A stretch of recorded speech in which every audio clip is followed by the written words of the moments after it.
The ship was breaking apart. Ethan Cole gripped the flight controls as the cockpit filled with alarms. The entire vessel trembled like a living thing fighting for survival. Sparks burst from the dashboard, painting his face with flashes of red light. His pulse matched the rhythm of the warning sirens. Navigation offline. Hull integrity critical. The computer's calm voice echoed through the cabin, emotionless and cruel. "Do not you dare quit on me now," Ethan hissed, pulling the stabilizer lever with all his strength. The metal screamed in protest. The screen in front of him flickered wildly, showing only static and fragments of coordinates. A shockwave hit.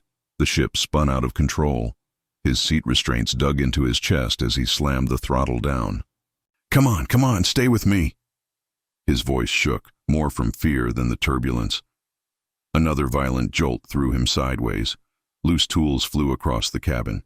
One struck his shoulder, but he barely felt it. The entire vessel was twisting, falling faster every second. The heat shield flared red. Flames danced outside the cracked cockpit glass. Ethan's eyes darted across the monitors. Engine temperature was off the scale. Pressure warnings flashed one after another. He was not supposed to be here. This planet had not even been on his flight route. One minor calibration error, just one, had sent him into a gravity well that dragged him down like a hand from the void. He slammed a fist against the console. "Override, engage auto landing sequence." Nothing responded. The system was dead.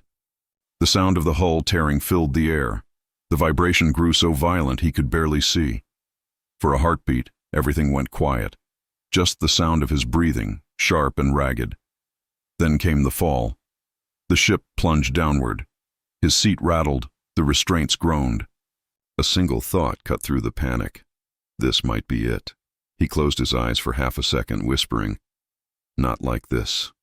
Impact. The world exploded around him. A deafening crash tore through the cabin. He was thrown forward, head slamming into the console. Light, white blinding, filled every corner of his vision. Metal screamed. The floor tilted.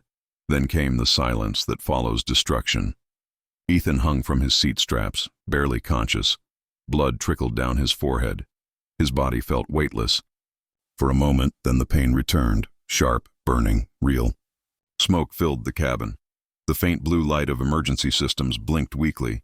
He unbuckled himself and fell to the tilted floor with a heavy thud. Everything hurt. Every breath was a reminder that he was alive, and that he should not be. He crawled across the cabin, coughing through the smoke. The air smelled of burnt metal and ozone. Panels hung loose from the ceiling, flickering with sparks. The once smooth walls were dented and cracked, leaking faint trails of vapor. He reached the emergency locker and yanked it open. A small pack fell out, medkit, flare, and a standard-issue sidearm. He grabbed them all. His hands were shaking so hard the pistol almost slipped. The computer's voice returned, glitching through static. "Warning, reactor core, unstable. Evacuation, recommended." Ethan let out a weak laugh that sounded more like a cough. "Yeah, I noticed." He dragged himself toward the rear hatch.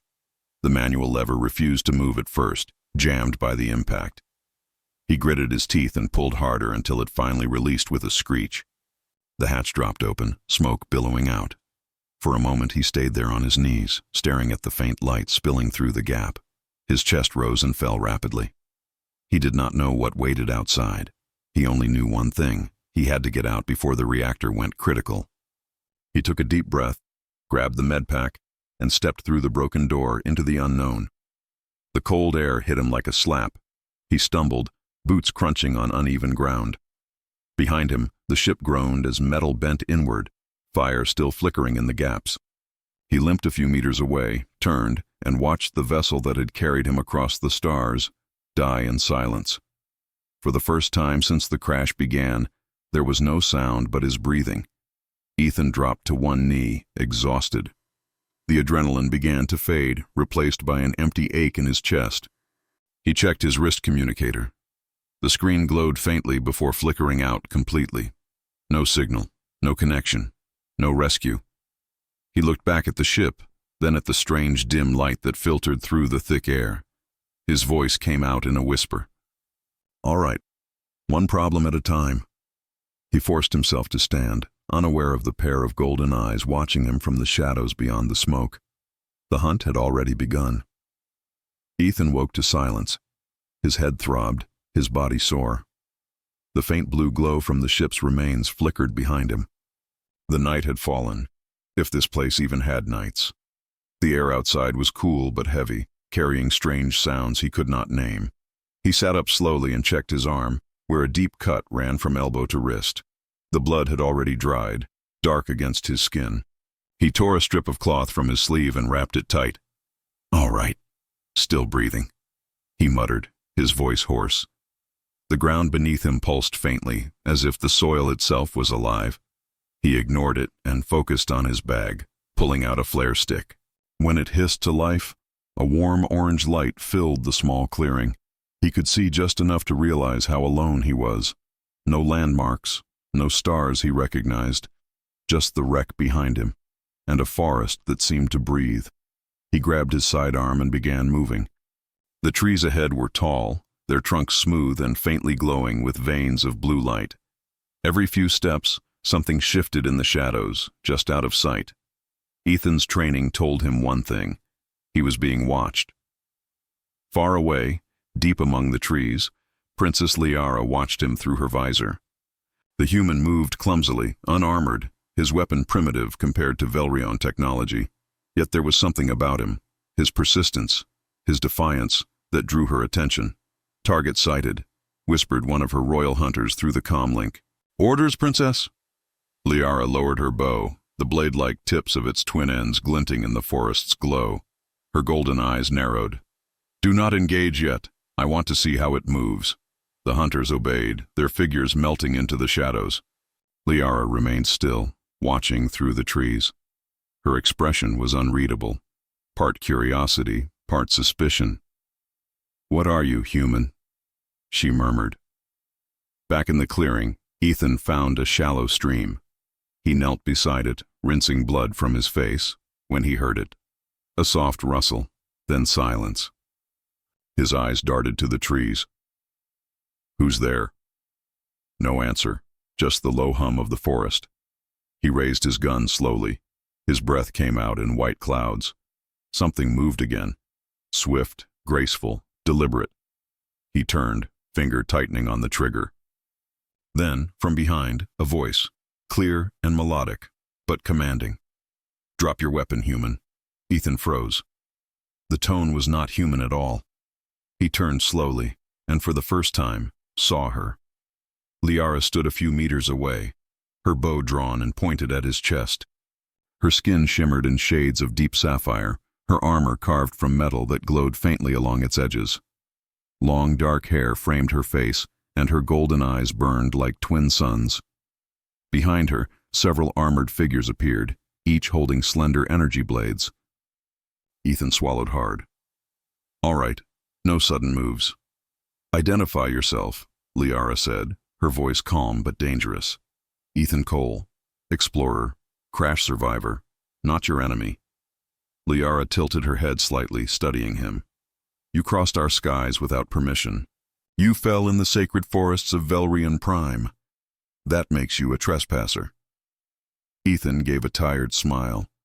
"Trust me, Your Highness, I did not plan the trip." Her gaze sharpened. "You know who I am?" He nodded weakly. "The way they stand. Behind you, the armor, the bow. I am guessing you are not the local farmer." For a moment, something almost like amusement flickered in her eyes, but it vanished just as quickly. "Bind him," she ordered. Before Ethan could respond, two guards moved forward, but the forest suddenly shook. A deep growl rolled through the ground.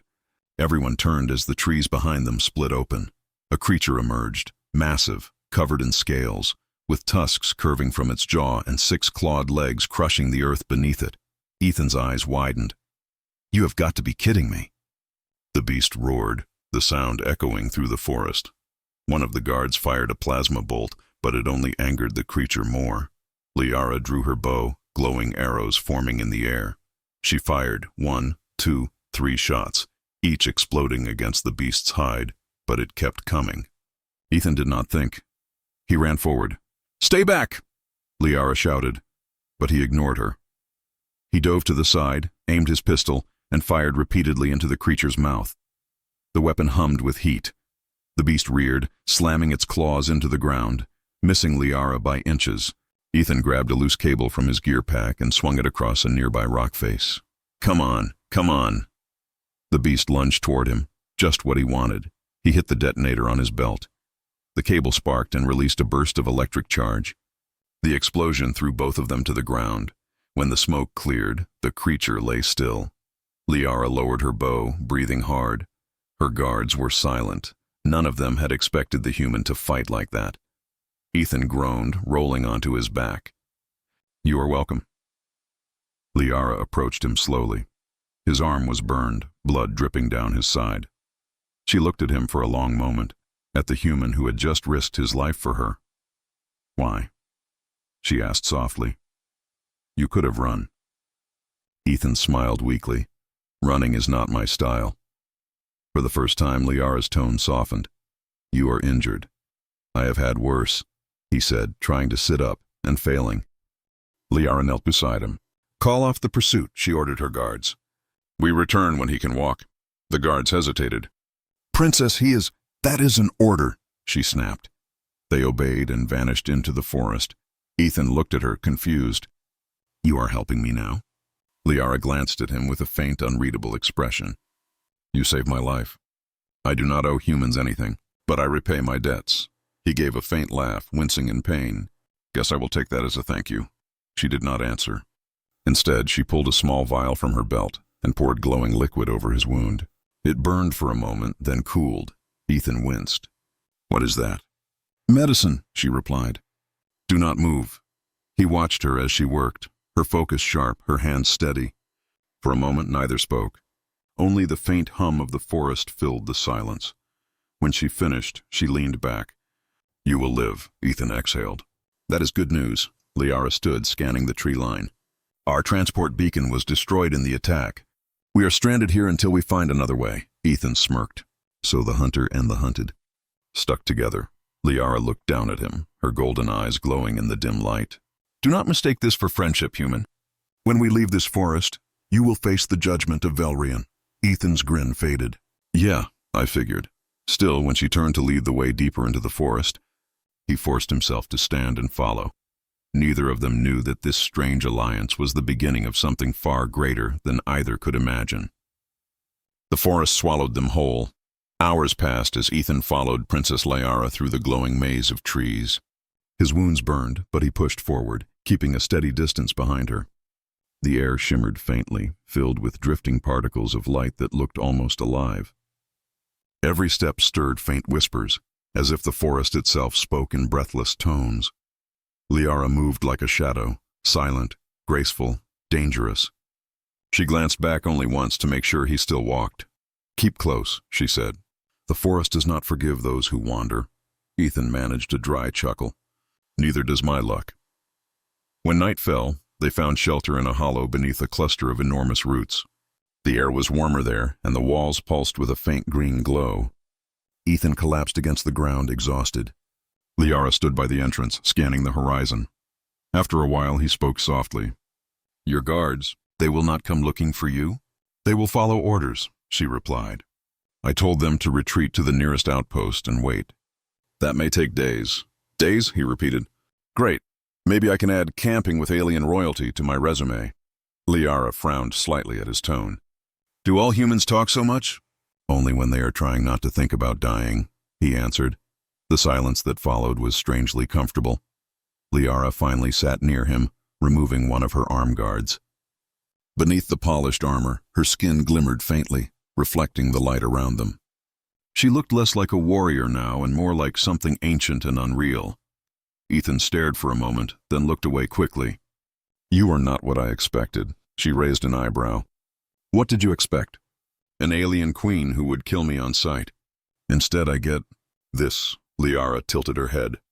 "You think saving your life means I have forgiven you for trespassing?" "I think," Ethan said quietly, "you could have left me to die." "But you did not." She said nothing to that. The soft hum of the forest filled the pause between them. After a moment, she looked at him again. You fought well today. Foolishly, but well, he smiled faintly. I will take that as a compliment. Lyara turned away, hiding the ghost of a smile. The next morning, the forest greeted them with cold mist. They moved together, cautious but growing in rhythm, two beings from different worlds adapting to survive. At one point, a storm rolled in, sharp winds, glowing rain, and the distant roar of lightning that split the sky into shards of blue. They found refuge in a cave overlooking a glowing ravine. Inside, Ethan started a small fire using scraps from his crash kit. The flames reflected on Lyara's face, casting her eyes in gold. She sat across from him, arms folded, her expression softer than before. Your fire burns strange, she said. Standard survival tech, he explained. Old human trick. She studied the flicker of orange, entranced. Our kind has not used open flame in centuries. Well, he said, staring into the light, on Earth, fire was everything. It kept us alive, scared away the dark, and made us feel like we were not alone. Her gaze shifted to him. Earth, she repeated slowly. Tell me about it. He looked up, surprised by the genuine curiosity in her voice. So, he told her. He spoke of oceans that stretched beyond the horizon, of storms that smelled like salt, of forests filled with sound instead of light. He described rain falling on metal rooftops and the laughter of people huddled around old campfires. Lyara listened silently, her eyes reflecting the flames. When he finished, she said softly, It sounds alive. It is, he said. Messy, loud, unpredictable. But beautiful. For a long moment, neither of them spoke. The wind howled outside, but in that cave, everything felt still. Then Lyara spoke again. On Velrion, we are taught that humans are reckless, that they burn everything they touch. Ethan met her gaze. And what do you think now? She hesitated, her golden eyes glowing faintly in the dark.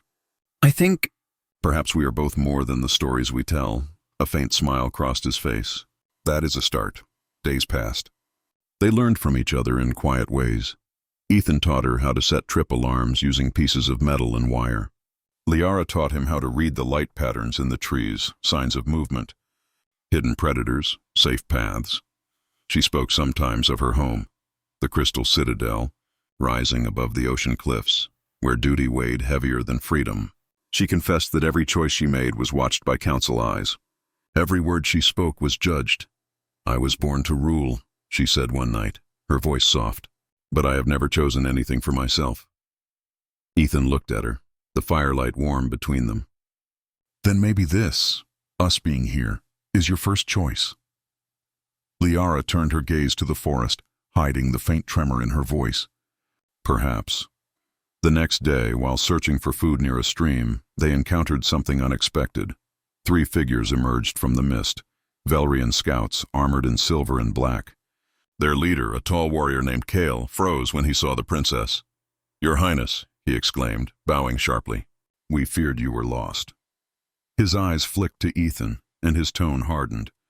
And you found this? Lyara's voice turned cold. This man saved my life. You will show him respect. Kale hesitated, jaw tight. He is human. The council forbids. I am the council in this forest, Lyara interrupted. You will not speak against my command. The scouts exchanged wary glances but obeyed. Ethan stood silent, watching her. She looked every bit the leader she was born to be, strong, fearless, unshaken. When the scouts departed to prepare transport, he stepped closer and said quietly, You did not have to defend me. Lyara looked at him. I did not do it for you. He smiled faintly. Sure, but she did not answer. That night, their campfire burned low. The scouts slept nearby, and the forest hummed softly beyond the trees. Lyara sat beside Ethan, her eyes reflecting starlight. When this is over, he said, you will go back to your palace, your people, and I will probably end up in one of your prisons. She looked at him for a long time. You believe I would allow that? I do not know, he said. You have a kingdom to answer to. Her voice softened.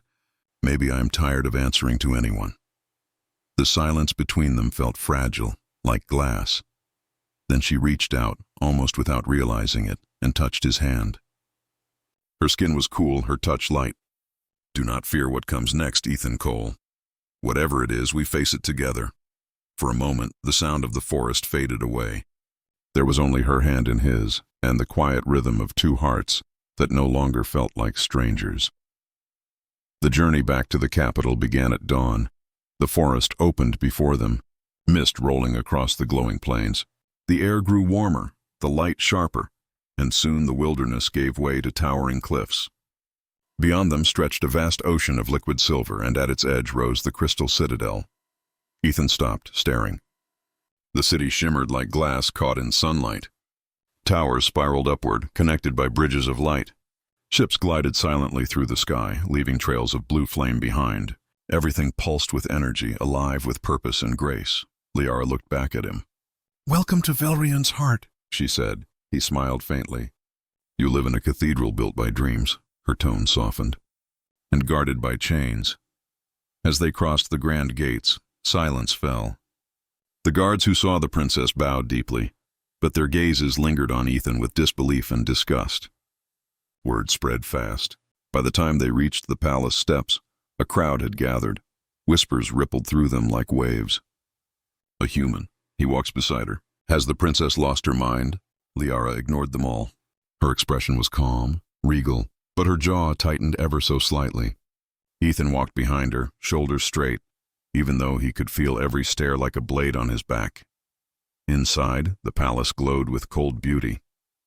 Crystalline walls reflected the soft hum of energy conduits running through the floors. Alien servants moved silently, their heads bowed. Lyara led Ethan through vast halls until they reached the throne chamber, a towering space of blue and silver light. The royal council awaited her there. 12 nobles stood in a half-circle, their robes shimmering with embedded gems. In the center sat Queen Seravan, Liara's mother, stern, elegant, her golden crown pulsing faintly with power. When Lyara entered, the queen rose slowly. Her gaze fell on Ethan like ice. "My daughter," she said, her voice calm but sharp. "You return unharmed, and yet not alone." Ethan bowed his head slightly, unsure of the custom. "Your Majesty," the queen's eyes narrowed. "He speaks our tongue. I taught him," Lyara replied evenly. "He saved my life. Saved your life." The queen's tone carried disbelief. "You led a royal hunt, and yet a human had to protect you?" Lyara's voice hardened. "He fought beside me when the forest beast attacked. My own guards fled. He did not." Murmurs rippled through the chamber. The council members exchanged looks of outrage and alarm. One of them, a tall noble named Varric, stepped forward. "Princess, you brought a foreigner into sacred territory," Varric said. "Now you bring him into the throne room? This is not courage. This is treason against the crown's purity." Ethan felt the weight of the room pressing in, but before he could speak, Lyara did. "Treason," she repeated. "Since when is honor treason? This man bled for me. He saved your future queen when none of you dared to lift a blade." The words struck like lightning. Even the queen hesitated. Varric recovered first. "Whatever he did, he is still human. Their kind spreads chaos wherever they land. We must send him back, or end this before it poisons our people." Ethan took a small step forward. "With respect, I did not ask to come here.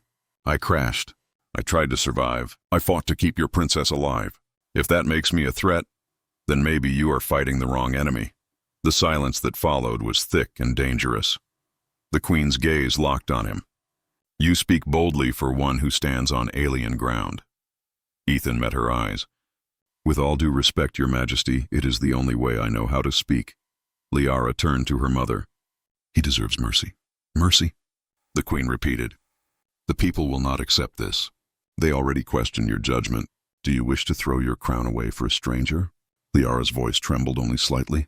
"I wish to do what is right." The queen regarded her for a long moment, then spoke coldly. "The council will decide his fate at dawn. Until then, the human will remain under guard." 2 soldiers stepped forward, gripping Ethan by the arms. He did not resist, but he met Lyara's eyes one last time. "It is all right," he said softly. "Do what you must." Lyara's lips parted as if to speak, but no words came.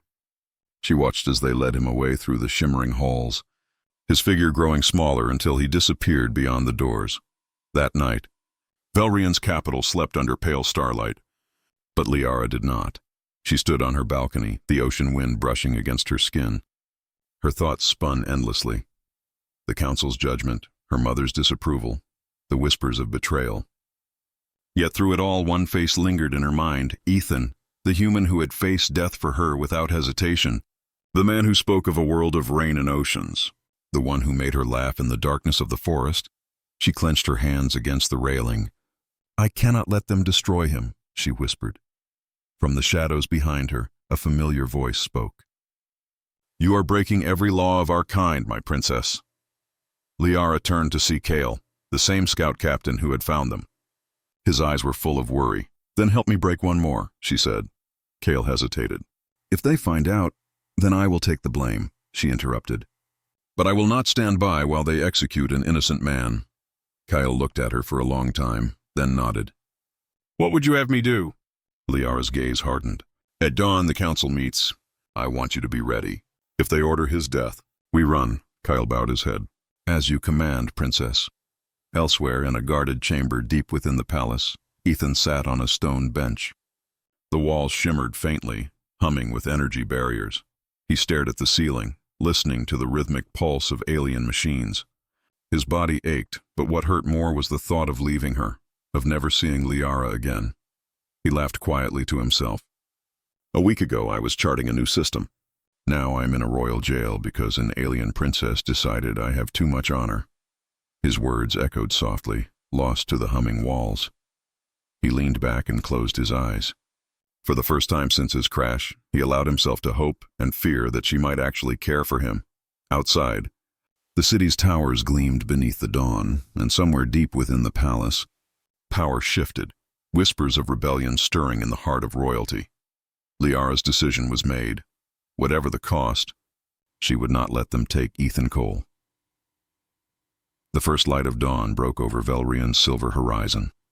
Inside the palace, bells tolled, a deep resonant sound that marked the beginning of judgment. In the council hall, 12 seats gleamed beneath the skylight. The nobles stood like carved statues, faces cold and unreadable. At the center of it all stood Ethan, unarmed, bound by glowing cuffs that pulsed faintly with energy. Lyara entered last, wearing her royal crest. Her chin was high, but her eyes betrayed a quiet storm. The queen's voice echoed through the hall. "The human stands accused of trespass, violation of sacred ground, and contamination of royal lineage. Speak, daughter of mine. What do you plead for this outsider?" Liara's words cut through the silence. "I plead for truth and for justice. Ethan Cole is no invader. He is a survivor, a man who fought to save me when my own guards turned to cowards. If that is a crime, then perhaps our laws have lost their soul." The nobles shifted uncomfortably. Whispers rippled like a tide. Ethan stood silent, watching her. The way her voice trembled just enough to reveal what she felt beneath her royal mask. It struck him deeper than any wound. Varric, the high noble who had challenged her before, stepped forward, fury written across his face. "Your Highness, compassion blinds you. You do not see what this means. Humans are opportunists. They infiltrate, they corrupt. Today he stands beside you, tomorrow your bloodline falls to ruin." Liara's gaze hardened. "Enough, Lord Varric." But Varric was not finished. His hand slipped behind his robe, and in a flash metal glinted. Ethan saw it before anyone else. A hidden plasma blade. Time slowed. Lyara turned in shock as Varric lunged, aiming not for her, but for the queen herself. Ethan moved without thought. The cuffs shattered in a burst of light, his human strength and adrenaline ripping through the alien restraints. He dove forward, knocking Lyara aside just as the blade ignited inches from her mother's throat. The blast struck Ethan's shoulder, burning through flesh. He grunted, twisting, and slammed his fist into Varric's chest. The noble fell hard, the weapon clattering away. Guards swarmed in an instant, pinning Varric to the floor. The queen rose slowly, her gaze locked on Ethan, on the smoking wound in his arm, and the faint trail of blood that ran down his hand. The hall was dead silent. Ethan took a shaky breath, wincing from pain. "Guess I'm bad at staying out of trouble," he muttered. For the first time, the queen's expression changed. Something like disbelief flickered in her eyes. Lyara knelt beside him. Her hands trembled as she pressed them against his wound, eyes glistening. "You're bleeding again," he smiled faintly. "You noticed?" She let out a shaky laugh through tears. "You idiot!" Guards dragged Varric away, hissing in fury. He was paid. one of them said. The mark of the House of Vorn was found on his blade. A stunned murmur spread among the nobles. That name meant conspiracy, treason on the highest level. The queen turned toward her daughter and the wounded human before her. For a long moment, no one dared breathe. Finally, she spoke. "Release him." The remaining guards hesitated. "That is an order," the queen repeated. "The human saved your monarch and the princess twice. He is no invader. He is a protector." Lyara blinked, stunned. Ethan could barely stand, but he smiled weakly. "Does that mean I'm not being executed today?" The queen's lips twitched slightly. "You may live." For now, the chamber erupted in confused whispers. Lyara helped him to his feet. Her hand lingered on his, and for a brief, unguarded moment, she looked at him not as a royal, but as a woman who had nearly lost someone she could not bear to lose. Later, in her private chambers, Lyara sat beside him as medical drones closed his wound. The air between them was thick with everything they hadn't said. When the last drone floated away, Ethan spoke softly. "You risked everything back there." "For me," Lyara met his gaze. "You did the same twice." He chuckled quietly. "I guess that makes us even." She shook her head. "No, Ethan, it doesn't." Her voice lowered, the words almost trembling. "In my world, emotion is seen as weakness. But when I thought you were going to die, I realized I no longer care what they think." Ethan's breath caught. Lyara leaned closer, her hand resting over his. "When I found you in the forest, I thought you were just another lost soul. Now I know the truth. You came here to remind me what it means to feel." He smiled, quiet and full of warmth. "And what does it mean to you now?" She met his eyes. "It means I don't want to lose you." Silence. Then Ethan reached up, brushing her cheek with his thumb. "Then you won't." The room glowed softly. Starlight pouring in through the crystal windows as they sat there. Two beings from different worlds. Bound by survival, trust, and something neither of them could name. Outside, the city stirred once more. The council had fallen into chaos. The House of Vorn would not forgive this humiliation. War was coming. And deep within the shadows of Velrion's undercity, new plans were already forming. Plans that would force Lyara and Ethan to choose between their worlds. Or each other. The night after the assassination attempt was eerily silent. Velrion's capital, usually a shimmering ocean of blue light, felt subdued, as if the entire city held its breath. From her balcony high above the citadel, Princess Lyara looked down at the endless sprawl of crystal towers and floating bridges. The scars of the day's chaos still lingered. Fires had been put out, conspirators arrested, and yet the whispers had not stopped. The princess loves the human. She defied her mother for him. She has betrayed her bloodline. Those words floated in the air like poison, and yet Lyara felt something else burning stronger within her. Conviction. Ethan stood behind her, his arm still bound in a healing brace. The plasma burn had sealed, but he moved carefully, his expression unreadable as he watched the alien city below. "They hate me," he said quietly. Lyara turned toward him. "They fear you. There is a difference." He gave a faint, tired smile. "I didn't come here to start a war, Lyara. I just wanted to survive." Her eyes softened. "And yet somehow you saved my life twice." "You changed the way my people see strength." He shook his head. "You changed it, not me." She stepped closer, her golden eyes catching the faint light of the twin moons. "Maybe we did it together." For a moment there was peace between them, fragile but real. Then the door behind them slid open. General Tarek, Lyara's most trusted guard, stepped in. His scaled armor gleamed under the dim light. "Your Highness," he said, bowing slightly. "The Queen has summoned the High Council for dawn." "They demand a final decision." Lyara's gaze hardened. "On what?" "On the human," Tarek replied grimly. "Some want exile. Others, execution. They claim his presence will divide the Empire." Ethan's jaw tightened. "Figures. I crash a ship and end up on trial for existing." Lyara looked at him for a long time. Then with quiet certainty she said, "No, not this time. I am done hiding." When dawn came, the grand hall of the Crystal Citadel filled with the Empire's highest ranks.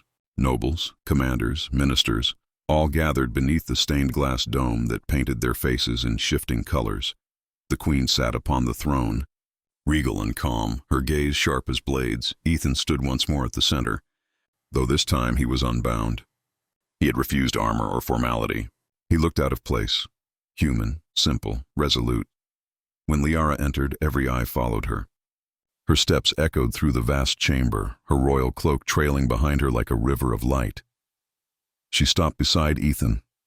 For a heartbeat, she said nothing. Then her voice filled the hall. "My people," she began, "you all saw what happened yesterday. You saw betrayal in our own council and courage from the one we called alien. Tell me, what defines worth? Blood, birthright, or the heart that dares to protect even those who despise it?" Her words rang through the silence like thunder. A noble shouted from the crowd, "You would shame your house for a creature not of our kind?" Liara's golden eyes flashed. "He is not a creature. He is a man who showed more honor than any of you." Another voice rose. "You would break centuries of law. Then let those laws break." She interrupted, her tone fierce and royal. "Because love is not bound by law. It is bound by choice, and I have made mine." Ethan stared at her, stunned. She turned toward the throne, meeting her mother's gaze. "I choose him," gasps filled the hall. The queen's expression did not change, though a long silence followed. Finally she stood. "Princess Lyara," she said softly, "you defy centuries of tradition. You risk civil unrest. Are you prepared to bear that weight?" Lyara's voice trembled only slightly. "Yes, mother, I am." The queen's gaze shifted toward Ethan. She studied him for a long, silent moment. The man who had fallen from the stars now stood before her empire. Then the queen stepped down from her throne. Slowly, deliberately, she removed the royal crest from her arm, the symbol of Velrion's unity, and placed it in Lyara's hand. "Then bear it well," she said, "for from this day forward, you rule not through fear, but through faith." The hall erupted. Some shouted in outrage, others in awe, but the sound that rose above it all came from the people outside. The crowds gathered beyond the palace gates. Cheering, chanting Lyara's name, a new era had begun. Royal union was held beneath the glowing trees of the forest, where it all began. The same forest that had once hunted and nearly killed them. Both. The air shimmered with floating lights, and the leaves glowed a soft blue as if the planet itself watched in blessing. Ethan stood waiting beneath the ancient tree, dressed in dark silver fabric that reflected the night sky. Lyara approached, wearing a gown woven with starlight, her crown replaced by a delicate circlet of crystal. When she reached him, they stood silently for a moment, just looking at each other. He whispered, "You sure about this?" She smiled softly. "I hunted you once, remember?" He chuckled. "Hard to forget." Her fingers brushed his. "Now I hunt the stars, with you." As the vows were spoken and the lights around them brightened, the people of Velrion watched history being rewritten. A human and a princess, side by side, proof that courage and love could bridge the galaxies themselves. When the ceremony ended, Ethan and Lyara stood on the balcony overlooking the forest that had changed their fate. The twin moons rose together, bathing them in silver light. Ethan exhaled, his arm around her. "You know," he said quietly, "I think I finally understand why I crashed here." She looked at him curiously. "Why?" he smiled. "Because the universe knew I was meant to find you." Lyara's eyes softened. "And I was meant to find you." Their lips met beneath the alien sky, and for the first time since his ship fell from the heavens, Ethan felt truly home. The forest whispered in the distance, carrying their story through the winds of Velrion, a story of a hunter and her prey, a savior and his queen. Two souls who defied the stars themselves, and in the ages that followed. When travelers crossed the glowing forests of Velrion Prime, they would tell the same tale, the story of the human who became a husband, and the princess who found her heart in the man she was meant to destroy.